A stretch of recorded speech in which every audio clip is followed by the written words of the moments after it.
प्यारे छात्रों नमस्कार। उम्मीद आप बहुत ही अच्छे होंगे। तो चलिए आज हम वीडियो की शुरुआत करते हैं। इस वीडियो में हम जो देखेंगे चैप्टर नंबर 6 रेखा और कोण, जो मोस्ट इम्पोर्टेंट होने वाला है, क्लास 9th के लिए है।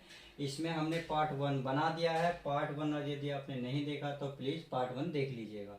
तो चलिए आज हम पार्ट 2 की तैयारी कर लेते हैं। इस पार्ट 2 में हम क्या पढ़ेंगे, इसमें हम पढ़ेंगे, देखिए, कोणों के प्रकार।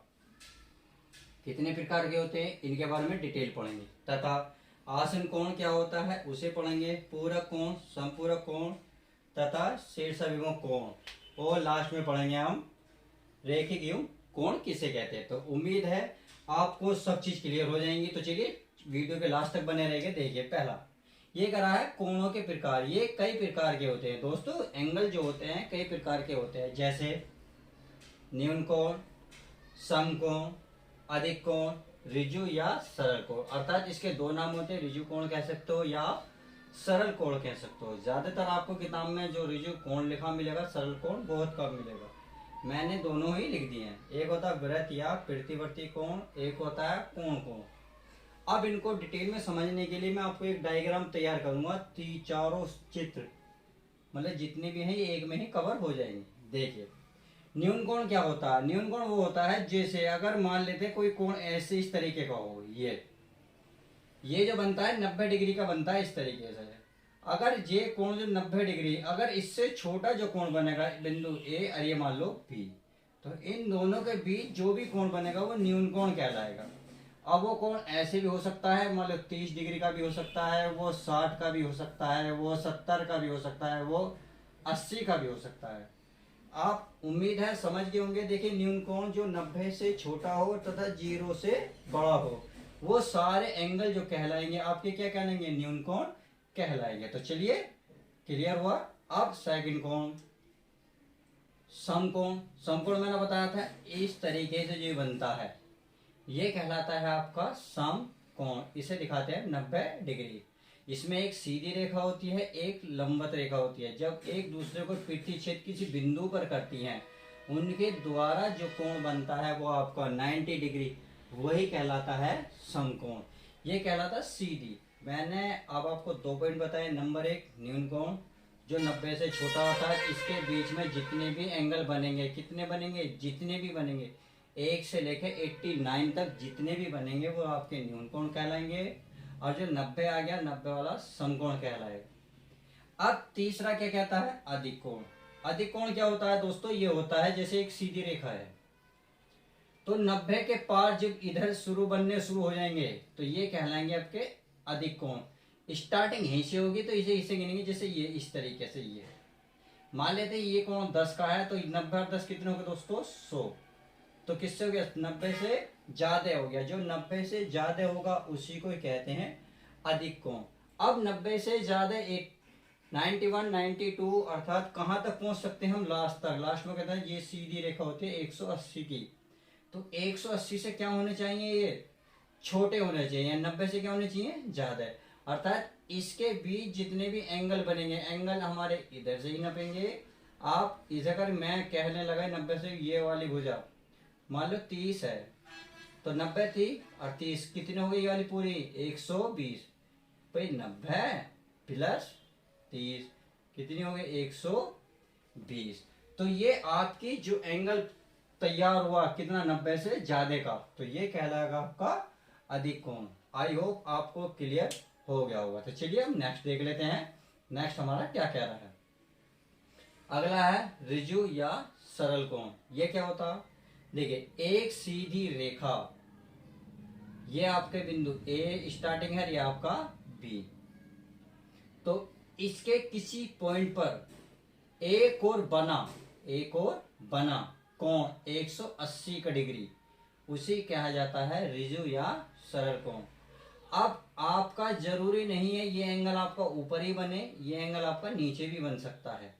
तो मैंने क्या बोला है, एक रेखा के एक और बना कोण क्या कहलाता है, सरल कोण कहलाता है। तो रेखा के एक और होना चाहिए, तो आप ऊपर वाले को बोलेंगे या आप नीचे वाले को बोलेंगे। दोनों को एक साथ नहीं बोल सकते क्योंकि ये कोई और बन जाता है। तो हम पढ़ रहे हैं केवल ऋजु या सरल कोण। तो हमें न्यून कोण समझ में आया, जो 90 से छोटा हो और 0 से बड़ा हो, अर्थात आप कह सकते हैं 0 से बड़ा 90 से छोटा। तो 0 से 90 के बीच क्या कहलाएगा, न्यून कोण। यदि हम समकोण की बात करें तो ये कहलाएगा 90 से बड़ा तथा किससे छोटा दोस्तों, 180 से छोटा। तो समझ में आया, ये कहलाएगा। और सॉरी, ये तो 90 का है, क्या लगा, समकोण 90 डिग्री कोण। अब ये क्या, अधिक कोण। अधिक कोण 90 से क्या होगा, बड़ा होगा तथा 180 से क्या होगा, छोटा होगा, तथा इन दोनों के बीच का होगा, तो वो कहलाएगा आपका अधिक कोण। ऋजु कोण सीधा सीधा होता है 180 डिग्री, जिसे आप ऋजु कोण या सरल कोण कह सकते हैं। अगला क्या है, ये आपका वृत्त या प्रतिवर्ती कोण। तो ये क्या होता है, देखिए, जब आपका एक रेखा की ओर कोण बना, या आप ये कह सकते हैं 180 से जो ज्यादा होगा वही कहलाएगा आपका प्रतिवर्ती कोण।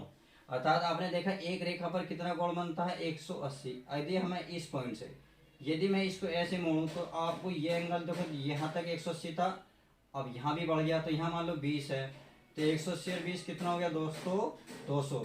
तो ये 180 से क्या हुआ, ज्यादा हुआ, तो यही क्या कोण कहलाता है, प्रतिवर्ती कोण।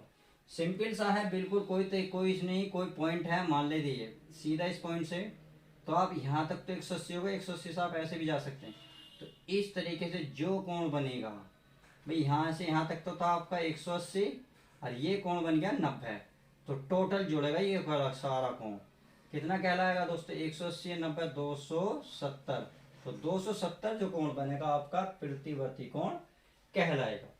अगला क्या कहलाता है, पूर्ण कोण। पूर्ण कोण क्या होता है, पूर्ण कोण तो बहुत सिंपल है, इससे आसान तो शायद आपको मिले भी नहीं कोई सा कोण। क्या होगा, अगर किसी पॉइंट के एक हम त्रिज्या ले लें और उसके त्रिज्या के समान अंतर इस तरीके से घूम जाएं, तो ये कहलाएगा पूर्ण कोण, जो पूरा बनता है, पूर्ण माने पूरा। तो ये बनता है दोस्तों 360 डिग्री का, और 360 डिग्री को ही क्या बोला जाता है, पूर्ण कोण बोला जाता है। 360 डिग्री, ये 90, ये 180, ये 360। तो न्यून कोण समझ में आया, जो 0 से बड़ा हो 90 से छोटा हो। समकोण जो फिक्स हो कितना, 90 डिग्री का, वही बोला जाता है आपका समकोण। तीसरा क्या है, अधिक कोण। अधिक कोण क्या होता है, जो 90 से ज्यादा हो और 180 से छोटा हो। भाई आप 91 कह सकते, 92, और 180 से छोटा हो 179, अर्थात इससे छोटे छोटे जितने भी होंगे वे आपके सारे कोण किस में आएंगे, आपके अधिक कोण में आएंगे। अब ऋजु या सरल कोण। ऋजु या सरल रेखा कोण बताई थी, एक सीधी रेखा एक पॉइंट के एक और बने कोण को 180 जो बनता है उसे ही हम ऋजु कोण कहा जाता है।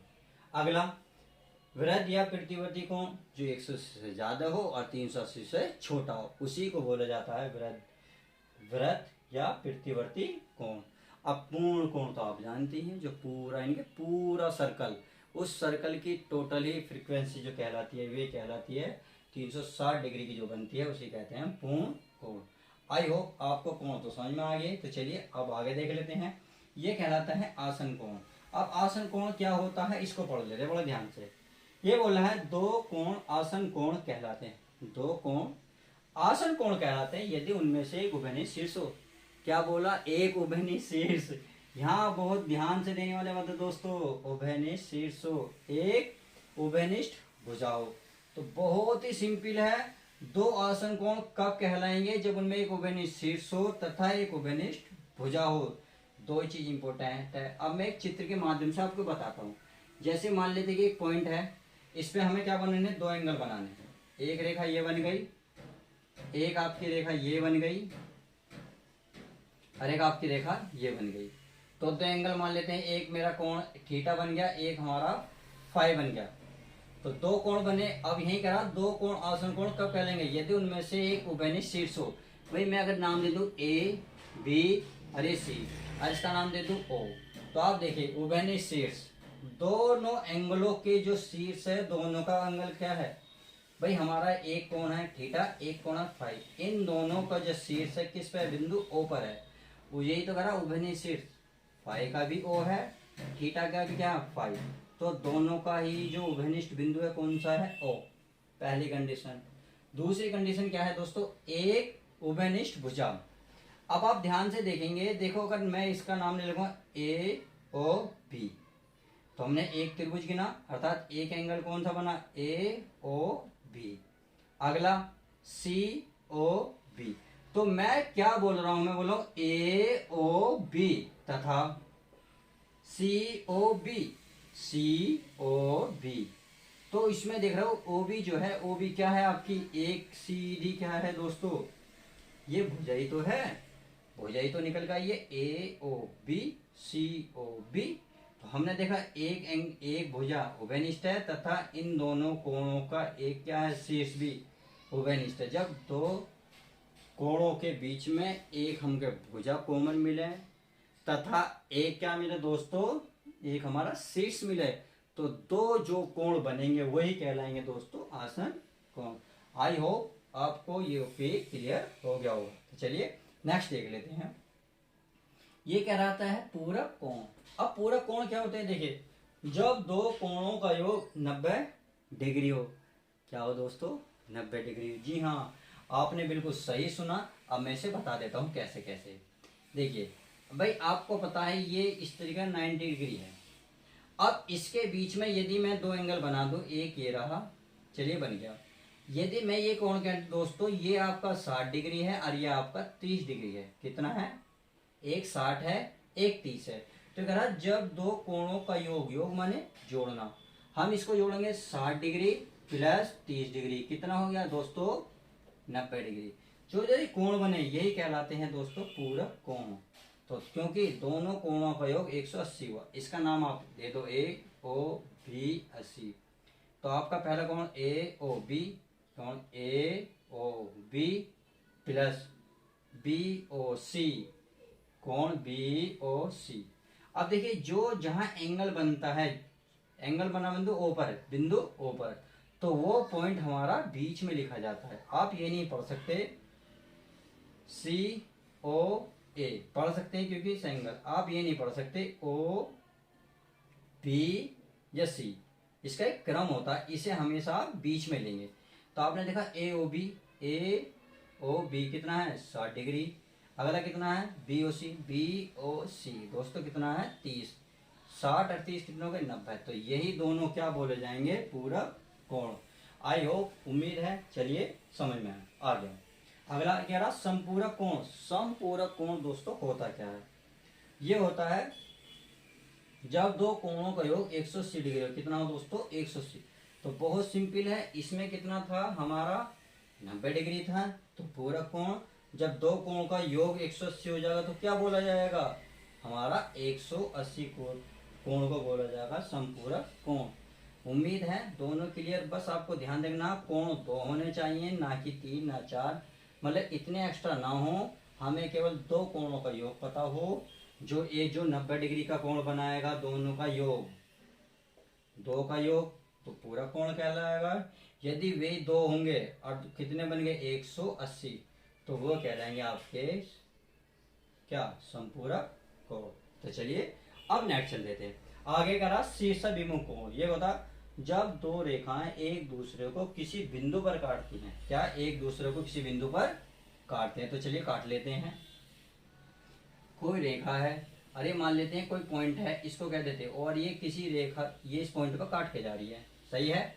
आगे क्या पढ़ते हैं, यार जब दो रेखाएं एक दूसरे को किसी बिंदु पर काटती हैं तो उस बिंदु पर बने आमने सामने के कोण शीर्षाभिमुख कोण कहते हैं। देखिए हमने इस पे काटे तो इसके सामने एक कोण तो ये बनेगा, इसके सामने ये कोण बनेगा। तो एक तो हमारा कोण ये बना, एक कोण ये बना, तो ये आपस में क्या होंगे, दोनों बराबर होंगे। अर्थात कोण मान लो एक है और ये दो है, तो आप इसे क्या लिखोगे, कोण एक बराबर होगा कोण दो के। तो ये दोनों कोण क्या कहलाएंगे, शीर्षाभिमुख कोण कहलाएंगे। अब आप बच्चे को सोच रहे होंगे सर इधर भी है, जी हाँ बिल्कुल है। देखिए कैसे, भाई ये कोण जो होगा और ये कोण जो होगा एक दूसरे के क्या होंगे, शीर्षाभिमुख कोण। अगर मान लेते हैं कोण 3 है और ये कोण 4 है, तो लिखोगे कैसे दोस्तों, पहला कोण 3 लिखोगे बराबर कोण 4, ये हमारा कोण का निशान है। तो ये दोनों आपस में क्या होंगे, बराबर होंगे, और उसे ही बोला जाएगा शीर्षाभिमुख कोण। तो आमने सामने के कोण क्या होंगे, हमेशा बराबर होते हैं, उनको ही हम शीर्ष अभिमुख कोण कहते हैं। अब नेक्स्ट देख लेते हैं, ये कह रहा रेखिक युग्म। रेखिक युग्म ऐसे आसन कोणों का युग्म होता है जिनकी वे भुजाएं उभयनिष्ठ नहीं विपरीत दिशा में होती हैं, यानी कि उभयनिष्ठ नहीं होती परंतु विपरीत होती हैं। तो उम्मीद है आपको सब कुछ क्लियर हो गया होगा। तो आज की वीडियो आपको कैसी लगी तो प्लीज़ लाइक करके शेयर करके अपने दोस्तों में ज़्यादा बताकर मुझे विश्वास दिला कि आपको अच्छी लग रही है। तो चलिए मिलते हैं आपको नेक्स्ट वीडियो में, जब तक के लिए दोस्तों धन्यवाद। यदि हाँ आप स्क्रीनशॉट लेना चाहते हो तो आप आराम से ले सकते हो।